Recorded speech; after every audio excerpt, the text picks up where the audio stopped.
Hi everyone, it's Angela Nesbitt and welcome to my color story. Today we are talking about my commission process.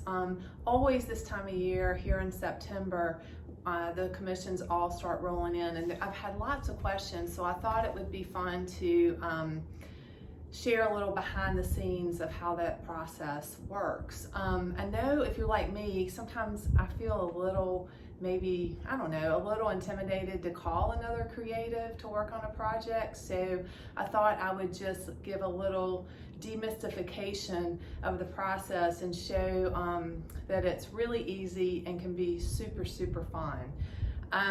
First of all, I wanted to just say I do all types of commissions, not just the kids that are behind me. Basically, if I paint it and it's in my style, then it can be commissioned. So, you know, that could be anything from florals to figures to landscapes to even abstracts now, because I'm doing some of those that I'm really enjoying. So just to clear that up, I do all different types of commissions.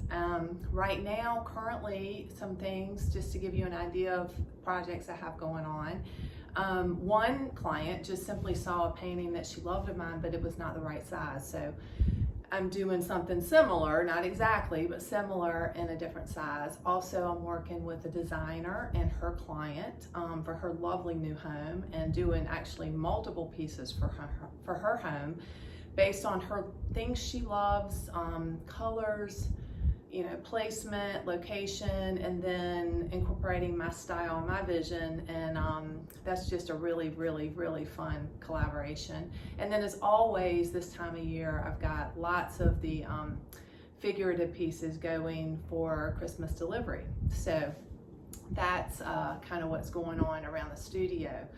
So just to give you an idea, I'm going to actually talk more about the figurative kids commission process, because that's the one that's, you know, slightly a little more complicated, and how that works. So first off, someone just contacts me. There's initial contact. That can be through my website, that can be a phone call, an email, all kinds of different ways you can get in touch with me. And we just look at the broad picture and just to see if it's a project that will work and if the timing will work. And sometimes people come with kind of odd, very portrait commissions, different things that really aren't my thing, and then I can always refer out if it's not, you know, within my wheelhouse. But just to make sure we're on the same page, and then from there, we work on the image. Sometimes people have images and sometimes they don't. I have a great free PDF that you can get in Linktree and Instagram, through my website. You can get to it. But anyway, it's top 10 tips for capturing that great candid. I highly recommend, if you're trying to get a great candid, to maybe check that out. I've been doing it for a long time, and I've kind of learned definitely some tips that help to get those images. And you do not have to be a professional photographer at all. You know, we need some just basic photographs that are good and candid. We don't need them to be perfect. So either the client gets the image, or if they're in Charlotte, sometimes I can meet with them at the park and get images, and those actually can end up being a beach setting. That doesn't matter that they're taken at the park. But often it takes, I've got a few examples over here, like several images to get, like each girl, and this was a 3-girl painting, each girl was from a different photograph in the final painting. So that was this kind of interesting. Same thing here. I used two different photographs, and even flipped around like where the kids were in the lineup. So, you know, there's a lot of options once you start getting a lot of photographs to work with and get that great painting. So after we come up with, you know, the idea, the figure, the image, and that's all set, I sketch it out, and always get the client to approve the sketch, because at that point a lot of things could be solved, that, you know, if I'm not on the right path, or I misunderstood, or they didn't understand, or something. You know, once you see the sketch, it really becomes clear how the painting is probably going to progress. So we also talk about, in this process, the colors. size. People send me photographs of everything from their room to where they're putting it, to if they're local, I come over with canvases to hold up to see, you know, what size is going to work. So we really nail down all that. That's what all this is about. People send me fabrics that I make sure that I include in the colors. They send me paint chips. They send me pictures of their rooms. They send me all sorts of things. So so just to make sure that it's the best vision, you know, I do the best I can to come up with what they're, you know, what they want.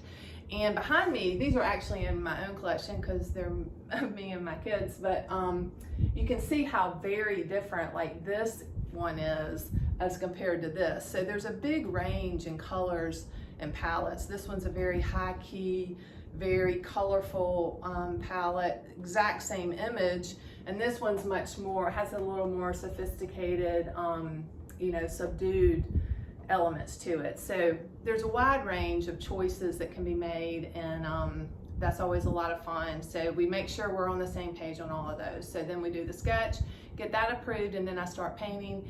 And once I'm painting, I send the image. I send an image of the painting. Usually about 60% through, because at that point I can make some pretty significant changes, and then again maybe at 80-90%, that point is very minor changes, and then again at the final completion point. And of course, if people are local, they're always welcome to come to my studio for those reviews, and I'm also much, you know, I can go to people's houses and things if they're local, but done this literally hundreds of times through email and phone conversations, and it works just as well. It's very doable. So I hope that helps demystify the commission process a little bit, and to let everyone know I have an October 15th deadline for Christmas delivery, and I always get those calls. I had, I think, 3 last Christmas, well into December. They wanted that painting for Christmas, and we did a gift certificate, and they got their paintings in February, but it all worked out. But just to let you know that I'm only me, and I can only do so many paintings before December 25th. So just a heads up there. Also on my website, there's a great angelanesbitt.com. There's a lot of more information, and also like a inquiry sheet and an email, everything that you might need to help along that process. So I'm here to help. If you have any questions, I just wanted to fill you in and let you know how it all worked.